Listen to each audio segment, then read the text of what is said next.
दिनांक 17 मार्च रोजी छत्रपती शिवाजी महाराज यांची जयंती तिथीनुसार चाळीसगाव शहरात शिवसेना उद्धव बाळासाहेब ठाकरे पक्षातर्फे मोठ्या उत्साहात साजरी करण्यात आली।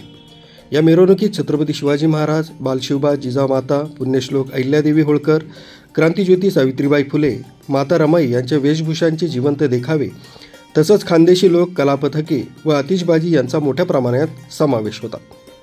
रेल्वे स्टेशन चाळीसगावजवळ सायंकाळी 7 वाजता चाळीसगाव तालुक्याचे माजी आमदार राजीव देशमुख, माजी खासदार उन्मेष पाटील, शिवसेना जिल्हा संघटक करण पवार यांच्या हस्ते शिवप्रतिमेचं पूजन करण्यात आलं। यावेळी विविध संघटनांचे पदाधिकारी, पत्रकार उपस्थित होते। शिवरायांचा पाळणा तसंच आरती करून मिरवणुकीस सुरुवात झाली। तरुणाईचा प्रचंड उत्साह या मिरवणुकीत पाहायला मिळाला। रेल्वे स्टेशन, छत्रपती शिवाजी महाराज चौक, स्वातंत्र्यवीर सावरकर चौक, बाजारपेठ मार्गे घाट रोड, प्रभात गल्ली इथं मिरवणुकीचा समारोप करण्यात आला। मिरवणूक मार्गात छत्रपती शिवाजी महाराज, डॉक्टर बाबासाहेब आंबेडकर, पुण्यश्लोक अहिल्यादेवी होळकर यांच्या पुतळ्यांना पुष्पहार अर्पण करून पूजा करण्यात आली। समारोपाप्रसंगी शिवसेनेचे जिल्हा समन्वयक महेंद्र पाटील, तालुका प्रमुख रमेश चव्हाण, शहर प्रमुख नाना कुमावत, प्रवक्ते दिलीप घोरपडे, माजी खासदार उन्मेष पाटील यांनी आपली मनोगत व्यक्त केली।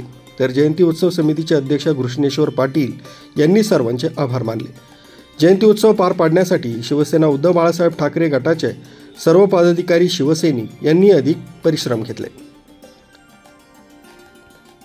दीपक जाम, चाळीसगाव स्पीड न्यूज, चाळीसगाव।